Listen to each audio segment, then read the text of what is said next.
Patchwork Heart Ministry and Fiat Ministry Network invite you to discover your mission, a brand new in-depth monthly video series featuring engaging Catholic speakers who will challenge you to live your life abundantly. For only $25 a month, you will receive a personal monthly mission, including 3 full-length inspirational talks that build upon a new theme each month. Sign up for the Discover Your Mission tier at patreon.com/patchworkheartministry today.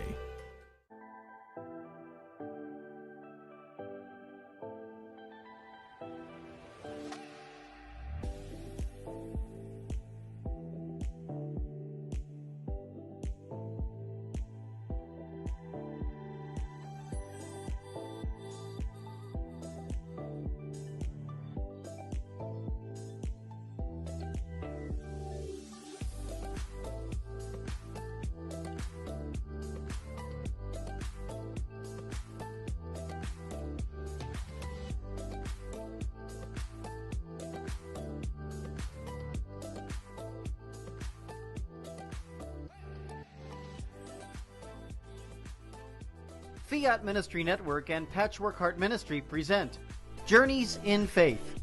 Now, here's Anne DeSantis.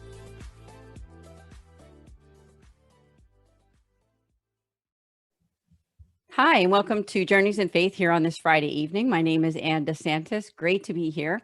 And I have a wonderful guest this evening. His name is Brice Sokolowski. He is with CatholicFundraiser.net.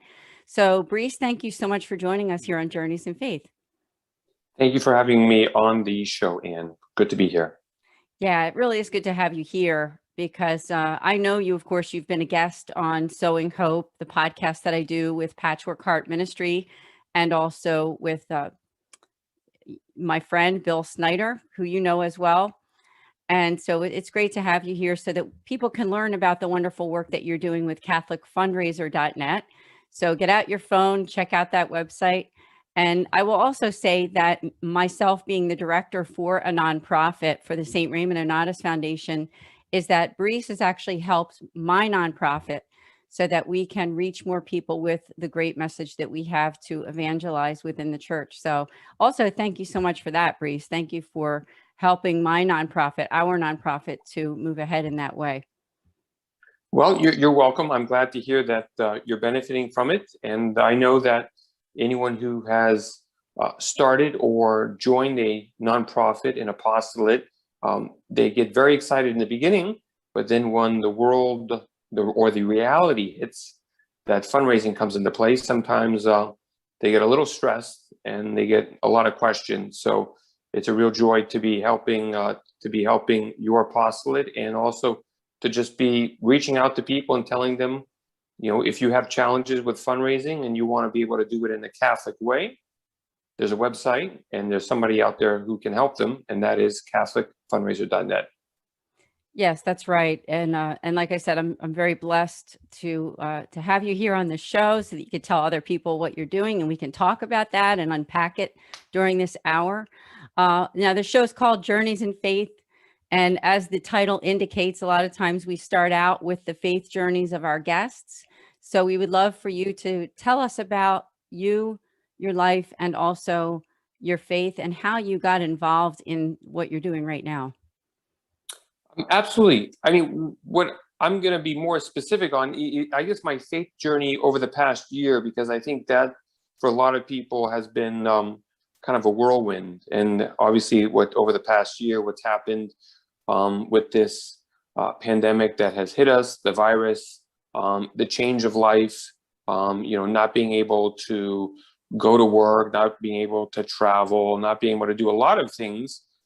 It's definitely impacted a lot of people's faiths, but has obviously impacted their lives. And if you are participating in an apostolate, it's definitely impacted how you run your apostolate, especially with fundraising, because most people do some type of event, some type of charitable event, whether it's a dinner, some type of, or they could have many different things where people get together, and none of that has been able to happen, of course. And so kind of like my faith journey over the past year is Well, number one, I've been really blessed, I could say, to have had a structured prayer life for many years now, and it's definitely helped me have some type of stability in all of this instability around in the world.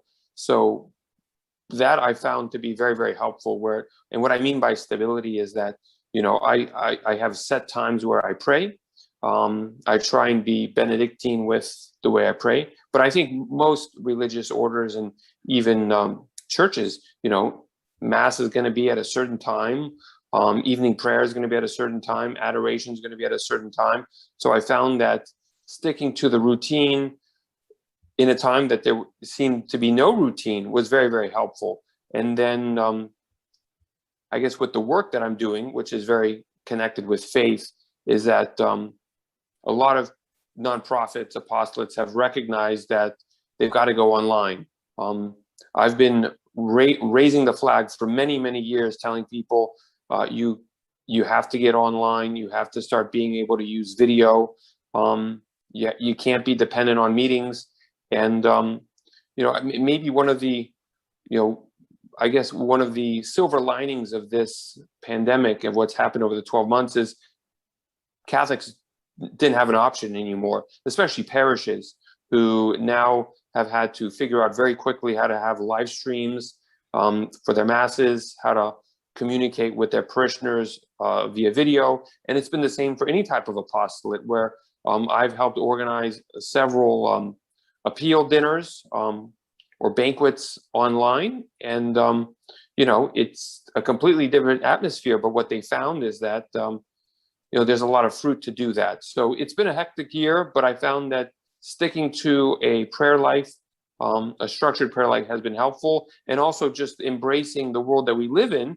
But at the same time, it's not to say that go completely online, and that I want to make sure is taken away from your listeners, your audience, is that if I'm telling you to do Zoom or do video, this should never be the typical way of communicating, because obviously we're all anticipating those days where we get to meet one another again. We can socialize, we can go to Mass, we can do everything.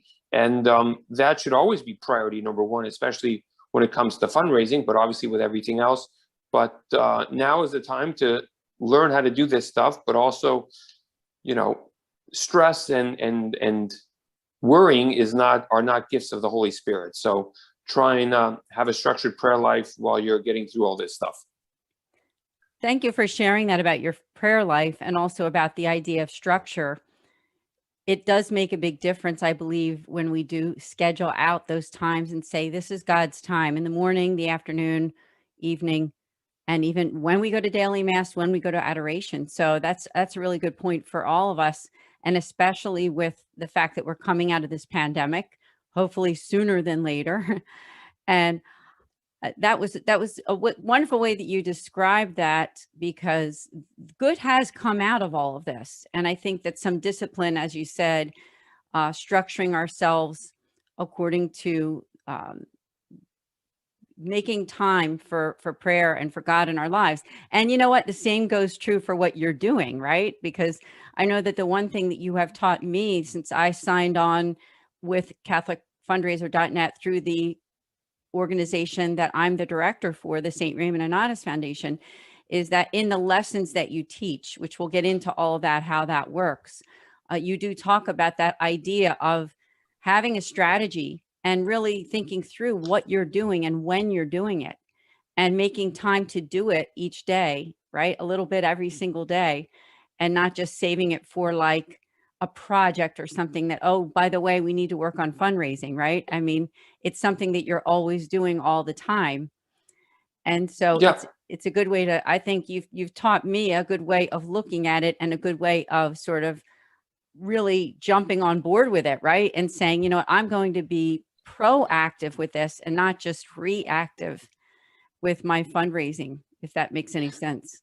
Yeah, it makes complete sense. I mean, I found the apostolates that have achieved the most success over the past 12 months are the ones who have had a very, very strong prayer life. The ones that have really, they haven't hit any of their marks, their targets. It's because there wasn't a lot of structure. Sometimes it's hard to say these things now because they're like, oh, well, it was difficult. There were a lot of challenges. And I mean, I completely understand. Nonetheless, as Catholics, as I think it was, I forget which Pope said it. It might have been Pope Leo the 13th, but he said we're Catholics are made for combat. So when we find challenges and difficulties, I mean, that's what we're made for. So Catholics are not made for everything is easy. I can sit down. I've got time to do, what I need to do, and there are no distractions. Catholics are designed to execute when there are 1,000 distractions, and it seems completely impossible. That's why Jesus said, with God, everything is possible. He was referencing that life is pretty difficult. And but that's the joy of our faith, is that we do things that we thought we would never have been able to do. And then that's where, we go to Mass and we say thanks be to God for helping me with all of this. And obviously saying, thank you, God, for being by my side as I'm in the middle of something. So the Catholic organizations, and I think that this, as well as for anyone, is that we achieve what we want, and regardless of fundraising. Obviously, I'm talking about that specifically here, but you tend to get what you're looking for, or you even tend to get the answers. And I find that a lot of Catholic apostolates who start fundraising really recognize that they shouldn't be, because they start recognizing that, maybe this isn't for me. Maybe there are other things that I can do, apart from being scattered everywhere and thinking, well, can I do this? Can I not? This is difficult. That strong prayer life is going to get you the right answers. And then if you are in a position where you should be fundraising, you're going to you're going to hit your goals, because I'm a big believer that God doesn't put you into something without giving you everything that you need to do what he's asking you to do. So I'm a big believer God is, this is not the gospel of prosperity. And I want to make sure, I know I'm talking a whole lot and I want to pause, but this is very different than saying, if I believe in God and have a strong prayer life, then I'm going to raise X amount of money. It's not at all that. That's where you have to have a strong prayer life to always remember, should I actually be doing this? I mean, fundraising is difficult, and sometimes it's a good thing because it reminds us of asking the question, should I really, really be doing this? And if you have a strong prayer life, structured prayer life, you're always going to get the right answer. Whether it's yes or no, you're going to get the right answer. Well said.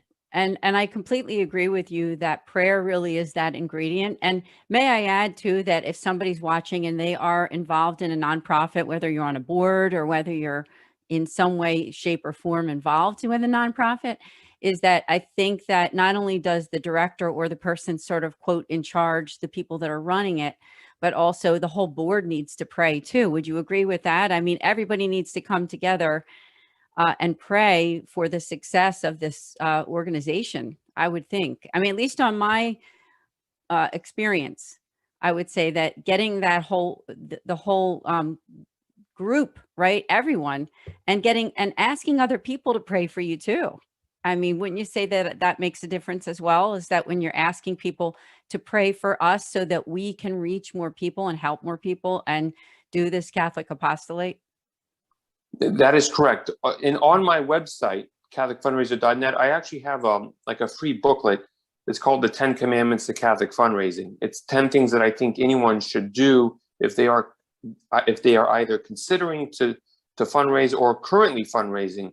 And when you get it, well, I'll tell you what the first one is. The first one is to make sure that you have an active prayer life.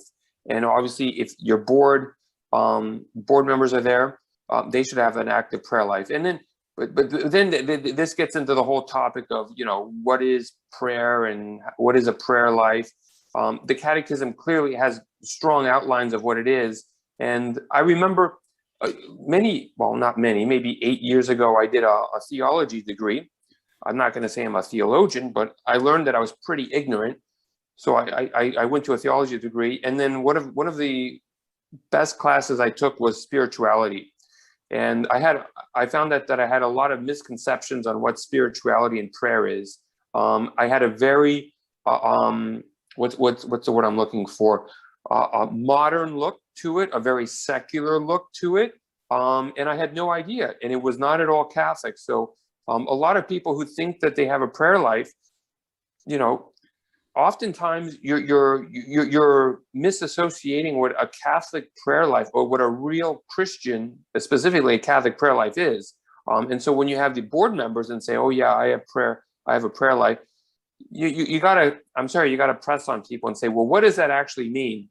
And usually people will say, "Well, that's personal to me." And I think that's one of the challenges that we face in the 21st century, is that we've kind of like said prayer and spirituality is a very personal experience. And I think that's probably why there are a lot of problems in the world, is because people don't know how to pray, especially Catholics, and they close them out themselves and say, "Well, the way I pray is the way I pray, and that's between me and God." When in reality, it's not. It's kind of like sin. When you sin, it's not between you and God. It's, sin, especially mortal sin, and even the venial, it always impacts the community around you. So if sin impacts the community around you, obviously you have confession to cleanse you of the sin, but then you have to start getting on the right path. And then specifically for prayer, I mean, this is my personal opinion, but I think this is the way the Catholic Church teaches, and if you read the saints and the church fathers, they're pretty clear on what prayer is and how to do it. And I find, I'm growing up in the 21st century, a lot of Catholics are ignorant on what prayer really is. So one of the recommendations, obviously go to my website, catholicfundraiser.net, but, go to websites and figure out what prayer is. Go, buy the Catechism of the Catholic Church, go to section 4. There's some great references to Saint Therese of Lisieux. There's also references to, I think it's probably Saint Bernard, but obviously they reference Saint Thomas Aquinas and Saint Augustine. But really understand what prayer is, and then obviously to wrap it back up with the board, make sure the board recognizes that, look, this is prayer. This is what I need you to do. Obviously, it's not completely boxed in about what you're supposed to do, but I think people need to be pressed, Catholics need to be pressed, especially if they're on your board, what it means to have a prayer life. It's number one, it's the first thing that I always look to when I'm speaking to people when it comes to fundraising. Because if there's issues with prayer and the definition of prayer and the Catholic perspective, it's just going to trickle into fundraising. Well said, because sometimes we tend to, I think all of us are guilty. I know I can be guilty of this, but we tend to kind of compartmentalize certain things that, okay, this is my time for prayer, and this is my time for fundraising, and this is my time to do emails or whatever it is. I mean, it's things that are personal as well, but it all blends together, right? Meaning that we do make that special time to pray, as you said, morning, mid-morning, whatever, noon, if you are doing the liturgy, the hours and following that whole sequence. But at the end of the day, we never forget about God when we're doing those tasks, right? I mean, so to me, I would think that you're taking God and you're taking the Holy Spirit with you no matter what you do, so that everything that you do, that God is there and he's a part of it. So I just thank you that you brought that up. It's most important that we recognize the Lord in all of this and all that we're doing when we are a Catholic apostolate, right? It's not strictly business, right? I mean, we are doing something to help to better the church, to evangelize. So what we are doing is making an impact on not just the whole Catholic Church worldwide, but the whole world, right? So I mean, we have to keep all of that in mind. And so I thank you for doing great work. I just thought we could back up just a little bit, because obviously you got involved in this. And if my recollection is correct, it wasn't something that you did from the very get-go, say when you graduated from college. I know that you were involved in some other things. Not that we need to go into a whole bunch of detail, but I was wondering if you could explain to the viewers also how you made that decision to go in this direction too. Great question. I mean, the reason I'm doing what I'm doing is I was pretty sick and tired of working in the secular world. Number one, I didn't really like the work itself. I mean, it was okay. It was pretty boring. I worked for kind of like an accounting finance firm. but it was the people. There was no sense of values. There was a lot of talk about some very, immoral things, and everybody's joking about it. And then when I would raise, Catholic, perspective on things, especially, I remember one time people were asking me, well, you're American, you like politics, who are you voting for? And I said, that's a great question. I said, but at the top of my list is abortion, the killing of an innocent human being. That's a pretty big deal. And all of them were like, oh, that's, oh, that's so silly to think like that. And they just completely disregarded it. And I'm like, well, let's have a discussion on why you're disregarding it. And you think international affairs is so important.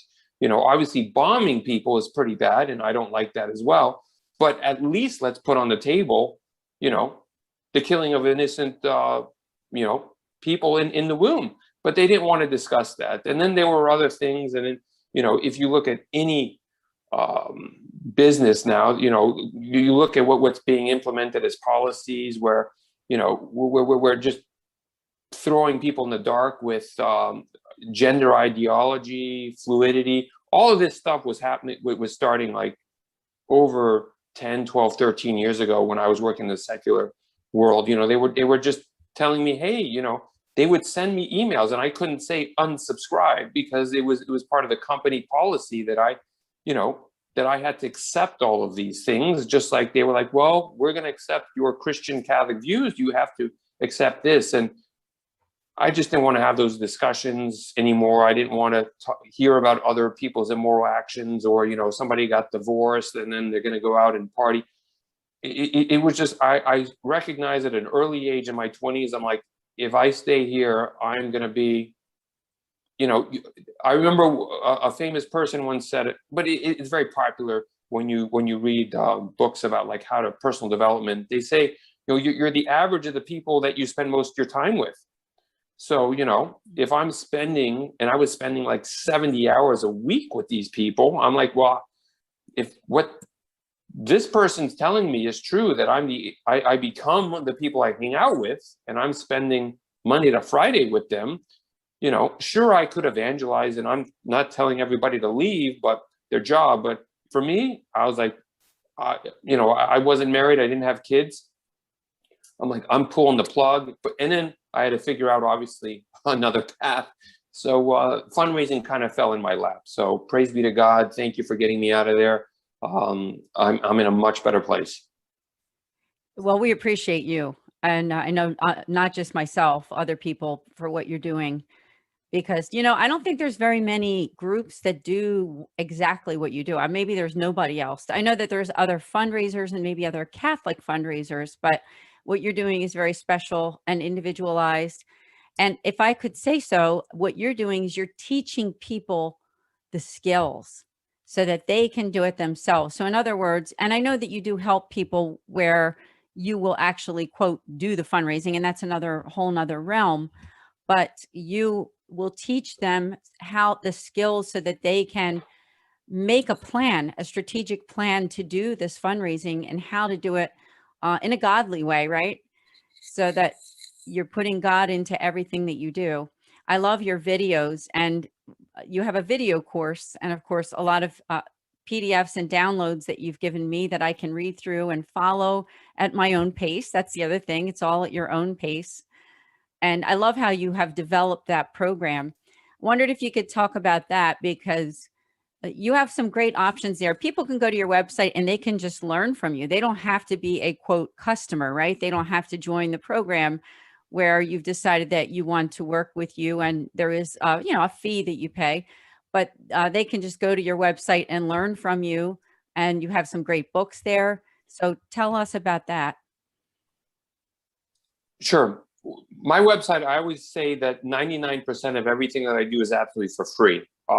So and my objective is that I don't want any Catholic to ever have to say that I didn't know how to do this, there was nobody there to help me, excuses. So I wanted them, I kind of, the way that I describe it is, if they ever, go to the gates of St. Peter and say, St. Peter was like, we had we really wanted you to do this, this nonprofit, this apostolate. And if the person says, well, I didn't know how to fundraise, I would like, at least, I don't necessarily want St. Peter to say this, but if it was necessary, you could say, well, there was this website that gave you all the tools to do it. That's kind of like my thing, is like, I want to try and help as many people as possible. So that's why I do my weekly videos. That's why I have my articles.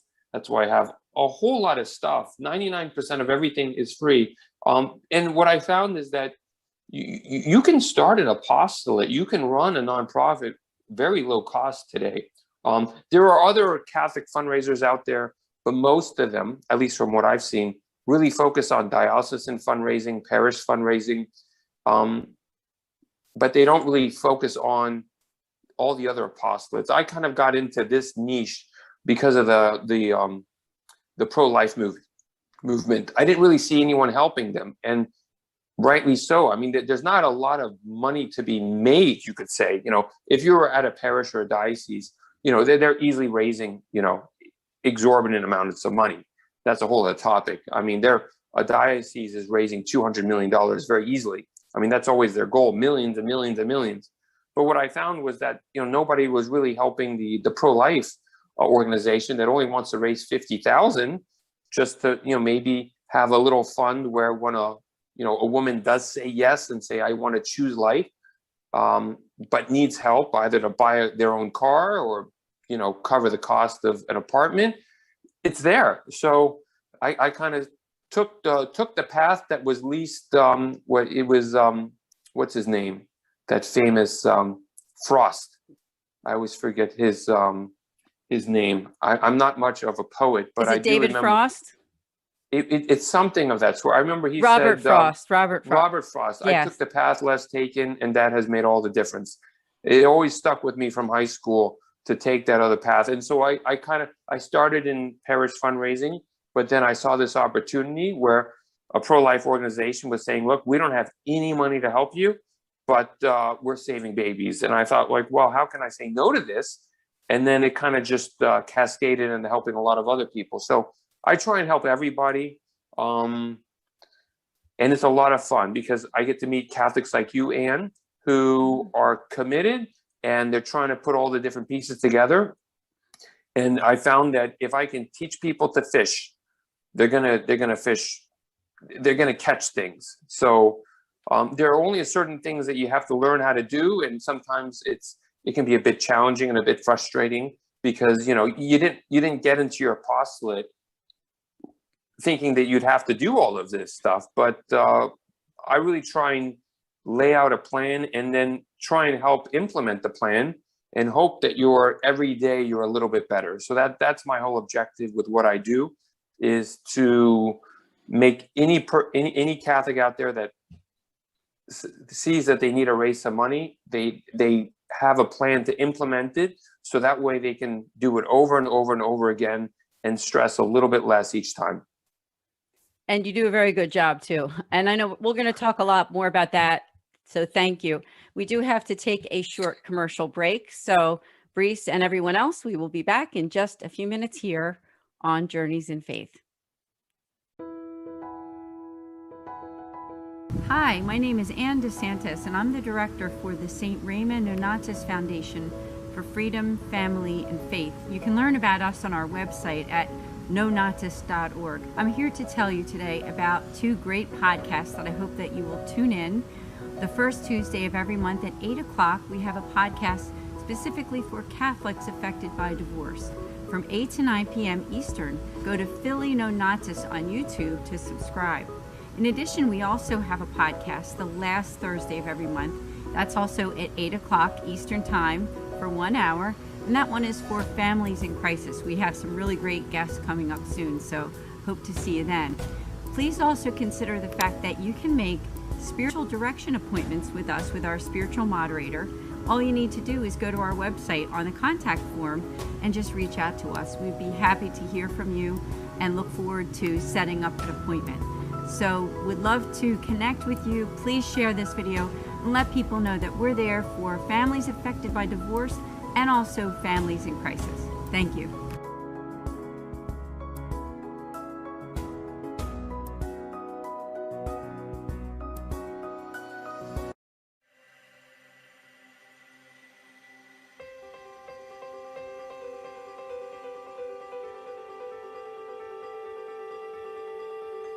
Patchwork Heart Ministry and Fiat Ministry Network present the Discover Your Mission series. Now, I had been brought up without any prayer, without Bible, without church, nothing of that kind. And so when my father died, I became suicidally depressed. I had no desire to live. And yet, by the grace of God, whenever I got to the point of actually taking my life, I always had this interior conviction that if I took my life, I would simply find it again on the other side, and it would be permanent misery. But it wasn't until I became a wife and a mother, and I began to try and pass my faith on to my children, that I realized that everything I knew about Jesus was memorized doctrine. I was a good man, I was a good father, I was instilling the sacraments into my family. I was definitely not intentional, I was stuck broke in my faith. But what kind of strength did he have? Jackie did not just have a strength of body or baseball skill. He had a strength inside of his spirit, a courageous meekness that empowered him to play the game. And I tell him what is going on with me, and he's like, oh, okay. And I'm like, no, I think this is like some sort of miracle, dude. And he's like, okay, of course, but I'll believe it when I see it. Honey, you've been trying to quit, and you've been saying this and saying that. And his big line to me is, you shouldn't say things because I never follow through on them. And so this was week after week, month after month. He is looking at me like, this is a miracle. There is no way that you, on your own, could have done this. So we are called to sing. All of us are called to sing. All of us are called to express ourselves and join our voice into the unity of the church.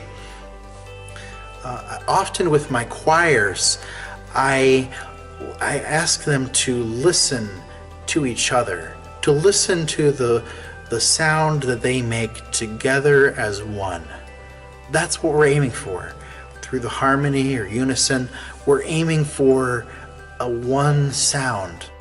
You need to decide, what are you going to participate in? Are you going to participate in the historic Christian idea of the altar of sacrifice, which is in the Eucharist, or not?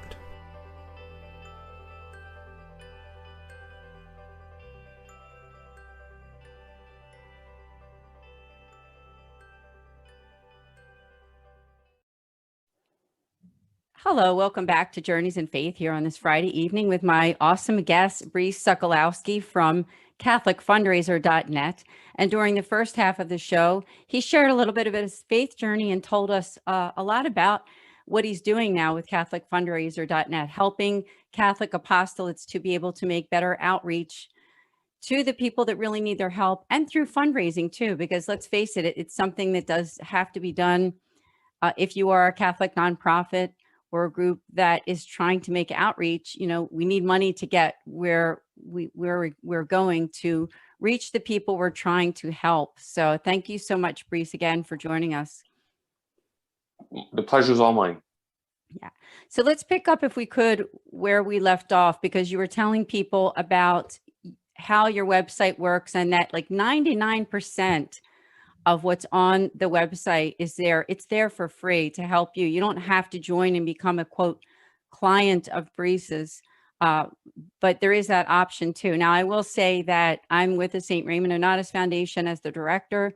We did make a decision that we did want to be a client of yours. And that has been a great decision for us because it's helped me in giving me the tools through all the downloads, through all the videos, and through the personal contact that I've had with you via the Zoom calls, where we schedule times where you kind of talk to me about, how I'm doing and ways that I can move ahead, and both some constructive criticism, but also some encouragement too. So tell us, if you would, in addition to the free resources that are there, if somebody is thinking, you know what, maybe I do want to consider signing on and being a client with CatholicFundraiser.net. Can you just explain to them how that would work? What would be sort of the process? What would they gain from making that decision that they would like to be a client, as opposed to just going on your website and learning from all of your wonderful resources there? Absolutely. Usually somebody who wants to work with me personally tends to either have recognized that time is precious and they don't want to go through my website for hours on end to try and piece the different things together. They usually say, look, I don't have the time to do that. I need to know what to do, you know, A, B, C, D. I need to know what do I need to do now and how do I do it? And they're willing, you know, to, and usually when they're like that, and I found over the years that I've been helping people, is that I used to just say, look, if you want the process, here it is. But even that I found is not always helpful. What I have found, and it reaffirms why we're Catholic, is that we're Catholic in the sense that we can't be Catholic alone. And that's the difference between Protestants and Catholics, is that as a Catholic, you have to go to Sunday Mass. And that's why, probably to go back to the topic of coronavirus and being locked in, like if you're feeling stressed and worried, and, you know, one of the reasons why is that we're designed to be together. So if you haven't gone to Mass in a while and you're doing live stream, my recommendation is, and obviously everybody's different, but one of those inklings of why, and obviously I'm preaching to the choir, is that, you know, we're designed to communicate with one another. And with my program, obviously I'm communicating with, for example, you, Anne, via video, but I have met a lot of my clients in person. Usually when I'm traveling, I tell people, hey, I'm going to be in this city and this city. I do travel every now and again. Obviously with coronavirus, it's been very, very limited, but I really try and meet with people and, you know, grab a cup of coffee. If somebody's flying through Austin, Texas, where I am, I always tell them, look, let me know and we'll either grab a beer or a coffee or go for a walk, whatever works. But usually somebody who wants assistance with me is usually looking for someone to speak with. And that's that Catholic sense of being able to just say, you know, either say what they're stuck on, vent a little bit. I mean, fundraising is very difficult, but they also want the plan. And so that's usually who I work with. And then depending on how much help they need, a lot of people just need to be guided in the right direction and know that there's somebody on the other line that they can either email, text, or call to help them keep moving forward. And it works very well. And for me, I would say that I happen to work for a wonderful nonprofit, as I said, the St. Raymond Nonatus Foundation, working with the Mercedarian Religious Order at orderofmercy.org, if anyone wants to learn about them. But the point being is that I am pretty much the only, quote, employee. So I'm the director. And when I signed on with you, with CatholicFundraiser.net, the fact that I don't have other employees working with me, I do have a wonderful board and they're very communicative, and we do have our quarterly board meetings and we have emails and sometimes phone calls in between board meetings. But point being is that it's great to have someone like you who's there helping me, as I know that since we are in this kind of, you know, as I said, we became a customer of yours, right, in a sense, so that I can schedule those times to ask questions, which really makes a difference for me, that we can every, say, month or so, we can come together and just do a check-in.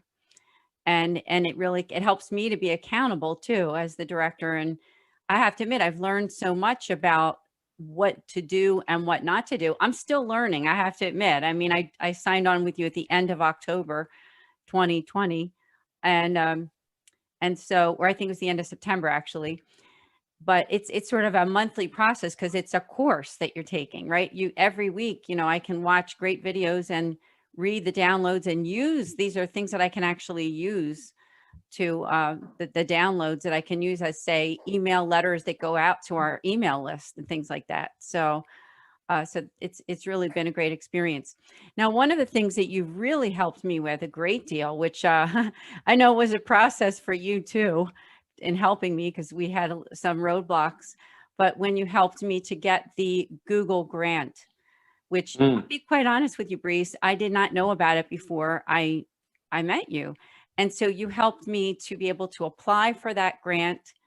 And the great thing is, and it's free, right? Completely free, is that you can get up to $10,000 a month as a nonprofit in free Google grants. I don't know if a lot of people are watching that know that.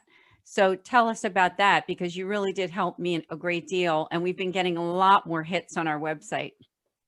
Okay, well, that's good to hear. Yes, the Google grant is $10,000 a month of ad credit. So as opposed to going and paying to get people to learn about your website, Google will upfront the cost.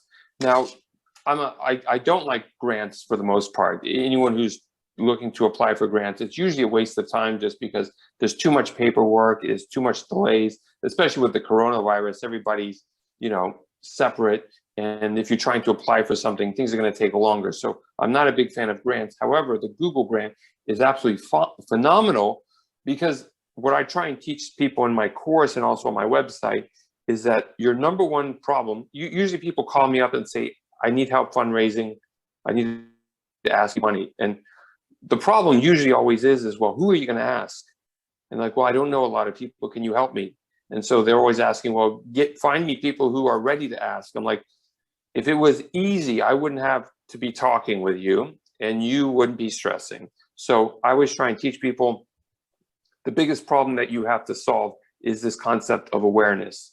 People have to know that you exist. And if people know that you exist, then you start building that bridge to getting a donation, which people have to know who you are, and then people have to trust you. Those are the two elements that I try and teach Catholic apostolates is if you can hundreds of people you can figure out how to get them to trust you. Fundraising, it's easy.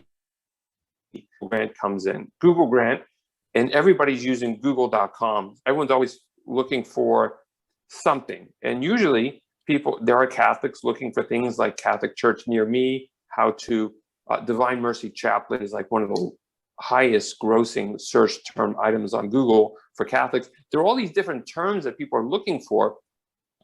And when the search results happen, your ad or your text on your apostolate can show at the top. And then, not everybody's going to click it, but at least everyone's going to, hundreds of thousands of people are going to start seeing your name, and it's going to start clicking. So you start building that awareness. And when you enter in Google Grant, which is $10 a month, that equates to hundreds of thousands of what they call it. That's your driver board, and it says, hey, it's tax season. Get your done at are, I've seen that big billboard. It's the same thing with the internet. If people are typing something, Catholic organization, Catholic group, or how do I get involved, they're going to see your quote unquote billboard on, and it's not going to cost anything. So hundreds of them and the thousands of website. And so that's the first thing that I try and teach people, because when they ask me, hey, help me fundraise, I have to say, well, how many people know who you are? How many people are you getting awareness from? And if you think about it in the perspective of our faith, that Jesus was mission to spread the gospel, spread his message.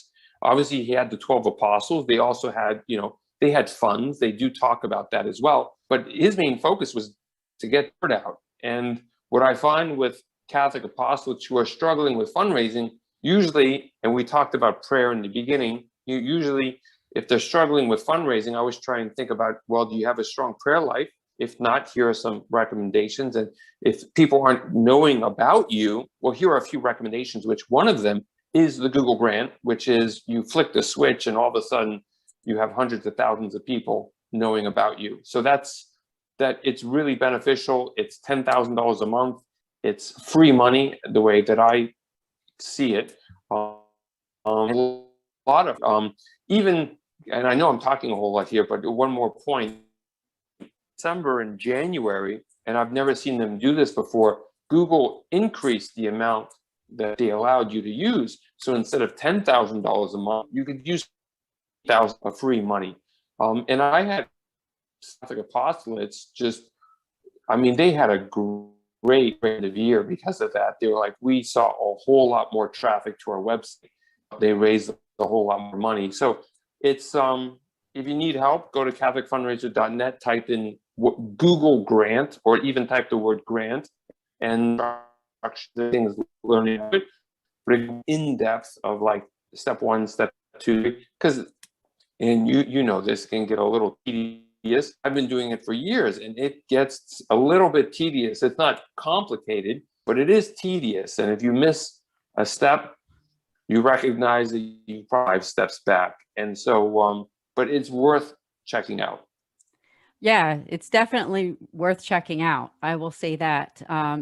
Now that we finally got approved, we've seen a huge increase on how many people are visiting our website and how many people are wanting to become, like, quote, clients of ours, become involved with our foundation. So it really has helped a lot. And like you said, there can be some tedious steps there, but that's where I will say that having Brice as part of my team, right? Because we're working together, because I did decide to actually work with and become a client with Catholic Fundraiser. Like, he was able to help me, and we did some Zoom calls where we did some troubleshooting and things like that, and we're able to finally get the approval. And I think Brice was joking around and saying, you can finally uncork the champagne bottle, when we finally get that Google grant. And it was a great day when it finally was approved, and was so glad. So I thank you so much for, helping us in that way. You're welcome. Great to hear that. Yes. Now, I was wondering, we have about 10 minutes or so left in this program, is that if somebody's watching and they're thinking, wow, this all sounds really good. If I'm a Catholic, I want to start my nonprofit, and I want to get it off to a good start. And I want to get it off to a good start with the fundraising. And it's not a separate thing from your prayer life. As you said, Brice has said all along during the show that prayer is first, right? You have to develop that prayer life, and you have to really invite God into everything that you're doing, right? Including that prayer, and the people that are working with you around you, that you're coming together in a proper way and interceding and developing that relationship with God. So any words of advice to those new nonprofits out there who are thinking, it sounds so daunting, it sounds like there's so much to do? What are some of my initial steps as I'm beginning this process, and also getting on board with good fundraising? I mean, step 1, visit the website, CatholicFundraiser.net. Step 2, get the free guide, the 10 Commandments.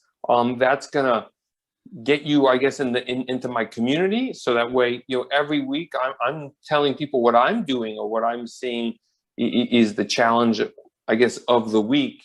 And I just constantly, every week, I'm telling people, hey, I see this as a challenge, and this is what I'm doing to overcome it. For example, back to the whole coronavirus, I did several videos on, this is what I'm doing, this is what I'm seeing works, and also saying, if you need help, email me, let me know. So fast forward to 2021, there are still plenty of problems that people are trying to figure out. So visit my website, and you're going to be plugged in with me. You're not going to be doing it alone, and I find that to be one of the key benefits that I've seen from people, is that it's nice to know that somebody is out there that's constantly doing this and is nudging people forward. Yes. Yeah, that it's been an amazing thing. I didn't know if you had anything to say. Now, I know this is kind of a separate topic, but maybe you have some words of advice on this too, is that some people and some of the nonprofits that went through difficult and challenging times financially last year applied for the government loan, which is it's called the PPP loan. I don't know if you have anything to say about that. I know that my nonprofit did apply, and we were able to get it. So do you have any knowledge or anything to say about that? I mean, yeah, I mean, it's two different perspectives. I've known other Catholic organizations who applied and did receive it. But I knew other Catholic organizations that say, I don't want money from the government. So, it's there. I mean, it's just two different philosophies. I saw it, look, if they're shutting down and they're really impacting you, take it. But at the same time, people say, look, I don't want all the money from the government. I don't want to be dependent. Well, I don't think, the amount of money that they're going to give you is going to end. But I understand. So I think I did one video on it, or maybe I do it if I did or didn't, because I did know that this was going to be controversial. Even the Google grant is controversial because a lot of people say, well, yeah, Google, just like any organization that's not the Catholic Church, is doing bad stuff. You could even say people within the Catholic Church are doing bad things. So there's a lot of bad and evil out there. But I'm also saying, look, we got to use roads that are built by the government that's obviously using our money to kill babies. I mean, we are surrounded by evil. So it's a personal call for people. But I'm glad that you applied for it. I know other Catholic organizations that applied for it, and it's helped because you can do stuff with that money. But then again, we are not dependent on money, and I've always best Catholic apostolates know how to not run on a shoestring budget, but they don't even need a shoestring, and they're like, I know how to run on a completely good shoes that have been donated. I mean, you can get a lot of free stuff these days. It's unbelievable. You just have to learn the art of the ask, if you can call it that. Yeah. My fundraising is that helping you fundraise, but I'm also helping you how to get that church hall for free. I'm learning how you can ask this company who maybe builds widgets for you, or to build you something for free, or if you need office space, how do you get that big Catholic? There's probably a kind of a successful Catholic entrepreneur in your neighborhood. How do you knock on his door and say, look, I'd love to just have a little corner office in your business that I could do my stuff. Can I just do that for free? And in return, maybe, you can do a few things around the, maybe you can give them, a theology lesson every now and again, because I found that business people tend to be really focused on their business. And I mean, that's how they got to be successful, but they're short on time to do everything else. So if they had somebody who was a Catholic inside of their business, and they could just walk over there and say hi and kind of get their little daily dose, I mean, it's a win-win. So yeah, that's my 2 cents on that. Yeah, that's good 2 cents. Thank you. And these are new. These must be items that are in your course that are a little further along than I am. But I'm looking forward Module to 3. And when you get there, let me know. Okay. I will. It all sounds wonderful. And as I said, I can't say enough good about the work that Brice is doing. I've had a lot of different guests on this show, and a lot of them are people that I know, and also people that, I recommend. And Brice is one of those people that the Journeys in Faith and also Fiat Ministry Network is familiar with the work that you're doing. So, and it's all wonderful work helping Catholic apostolates. When it comes down to it, you're helping them to evangelize better. So thank you so much. Now, after this show is over, Brice and I will be going on to our Patreon site at patreon.com/patchworkheartministry for a show called 5 Minutes of Faith. So please do join us there. And I thank all of you for watching here. And this is also on podcast too. Please subscribe to Fiat Ministry Network and Patchwork Heart Radio. Brice, do you have any final words before we end? If you have questions on fundraising, visit catholicfundraiser.net. Tons and tons of free resources. Get connected, and I look forward to connecting with the next newest Catholic apostolate out there, trying to spread and preach the gospel that Christ is Lord. Amen. Christ is Lord. Thank you so much, Brice. And I would invite you to come back again. God bless everyone. We'll see you here on Journeys in Faith next Friday night.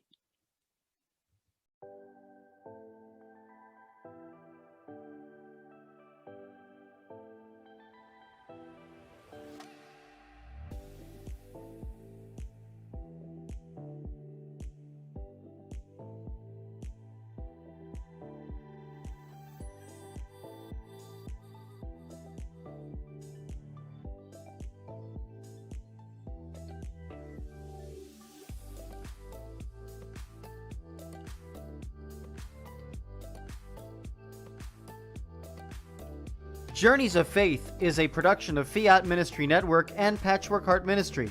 For more information about Journeys of Faith, email info@fiatministrynetwork.tv. And be sure to friend, follow, and like us on social media. Just search Journeys in Faith with Anne DeSantis.